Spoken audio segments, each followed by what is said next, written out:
আশহাদু আল্লা ইলাহা ইল্লাল্লাহু এখানে লাশ কবর দেওয়া যাবে না। এই জায়গাটা আমার। এখনই তোর বাবার লাশ নিয়ে এখান থেকে চলে যা। ছোট চাচা, আপনি এসব কি বলছেন? এখানে বাবাকে কবর দেওয়া যাবে না মানে? হ্যাঁ, এই জায়গাটা আমার। আমার জায়গায় তোর বাবার লাশ কবর দেওয়া যাবে না। এখনই তোর বাবার লাশ নিয়ে চলে যা। তোর বাবার জায়গা আছে না, সেখানে যা। ছোট চাচা, এসব আপনি কি বলছেন? এটা আমাদেরই কবরস্থান। এখানে দাদা দাদিকে কবর দেওয়া হয়েছে, তাহলে বাবাকে কেন কবর দেওয়া যাবে না? কি বললি? তোর দাদা দাদি? তোর দাদা দাদি আমার বাপ মা ছিল, এই জন্য এখানে তাদের কবর দিয়েছি। আর তোর বাপ তো আমার ভাই না, এই জন্য বলছি তোর বাবার লাশ নিয়ে এখান থেকে চলে যা। যা বলছি। ছোট চাচা, এটা আপনি কি বললেন? আমার বাবা আপনার ভাই না মানে? আরে আমার বাবাই তো আপনার বড় ভাই। কিসের ভাই? আমি তোকে বললাম না সে আমার ভাই না? আমি সাপ সাপ বলছি তোর বাবার লাশ এখান থেকে নিয়ে চলে যা। এখানে কোনো কবর হবে না। যা বলছি। দেখুন, আমার বাবা আপনার বড় ভাই, মানে আপনি আমার চাচা, যার জন্য এখনো পর্যন্ত আমি আপনার সাথে খারাপ ব্যবহার করিনি। আমার বাবাকে এখানে কবর দেওয়া যাবে না তার মানে কি? আপনি কি আপনার গায়ের জোরে কথা বলবেন? হ্যাঁ, আমি গায়ের জোরে কথা বলছি, কারণ এই জায়গাটা আমার। আমি যা ইচ্ছা তাই বলবো। এই, তুমি তোমার গায়ের জোরে কথা বলবে মানে? গায়ে কিন্তু আমারও জোর আছে। আমি আলামিন, আমি আমার বাবাকে এখানেই দাফন করব। তোমার কে আছে তাকে ডাকো, পারলে তাকে ডেকে আনো বলো। এই আলামিন, বাবার ছেলে এখনো মরা যায়নি, তোর এত বড় সাহস তুই আমার বাবাকে কি দিস? এই রিয়াদ, হ্যাঁ কি দিয়ে কথা বলছি? তোর বাবা আমার বাবার লাশ দাফন করতে নিষেধ করার কে? এই, এটা আমাদের কবরস্থান, আমার দাদার জমি। তোর বাবার যতটুকু এখানে অধিকার আছে, ঠিক তেমনি আমার বাবার অধিকার আছে। না, এই জমিতে তোর বাবার কোনো অধিকার নেই। এই জমিতে একমাত্র অধিকার শুধুমাত্র আমার বাবার। যা তোর বাবার লাশ নিয়ে তোদের জমিতে গিয়ে কবর দে। এই রিয়াদ, তুই আমার বড় ভাইকে তুই তুকারি করছিস কেন? তোর তো দেখে অনেক সাহস বেড়ে গেছে। তোকে ভালোই ভালোই বলছি, তোর বাবাকে নিয়ে এখান থেকে যা, না হলে কিন্তু ফল ভালো হবে না। এই এই বেঈমানের ছেলে মেয়েরা, এখানে দাঁড়িয়ে দাঁড়িয়ে এত বড় বড় কথা বলছিস কেন? যা, এখান থেকে চলে যা। চাচা, কি হয়েছে আমাকে একটু ক্লিয়ার করে বলেন তো। এটা তো আপনাদেরই কবরস্থান, আর সে তো আপনার বড় ভাই। তাহলে আপনি কেন আপনার বড় ভাইকে কবর দিতে নিষেধ করছেন?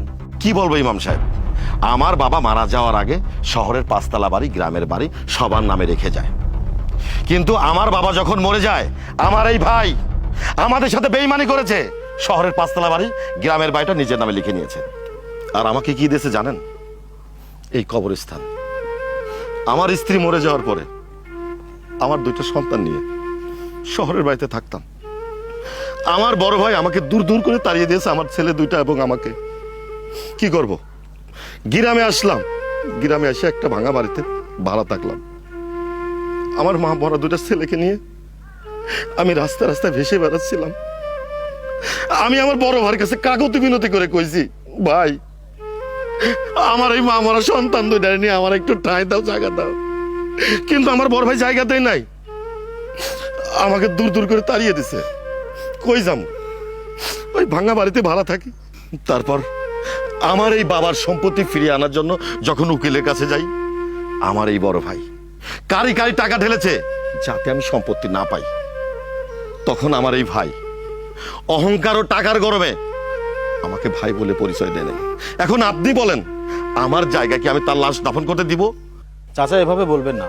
হাজার হলেও সে আপনার রক্তের ভাই। আমি বলি কি, আপনি আপনার ভাইকে ক্ষমা করে দিন। আর আলামিন ভাই, তোমার বাবা যে অপরাধটা করে গিয়েছে, তার প্রায়শ্চিত্ত কিন্তু তোমাকেই করতে হবে।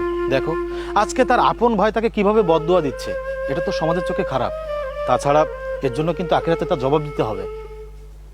ভাই, এমনও তো হতে পারে তোমার বাবাকে এখানে দাফন করে 41 কদম যাওয়ার পর তার কবরে কঠিন আযাব শুরু হয়ে যেতে পারে। তাই আমি বলি কি, তোমার চাচা ন্যায্য যে অধিকারটা পাবে, যে জমিটা পাবে, তুমি তাকে সেটা বুঝিয়ে দাও। আল্লাহ হয়তো এর রসুলাই তোমার বাবাকে ক্ষমা করে দিতে পারে। দেখো ভাই, টাকা পয়সা অর্থ সম্পদ ক্ষণিকের জন্য, এসব নিয়ে অহংকার করতে নেই। তোমার বাবার তো কত অর্থ সম্পদ ছিল, কই আজ তো সে সাথে কিছুই নিয়ে যেতে পারছে না।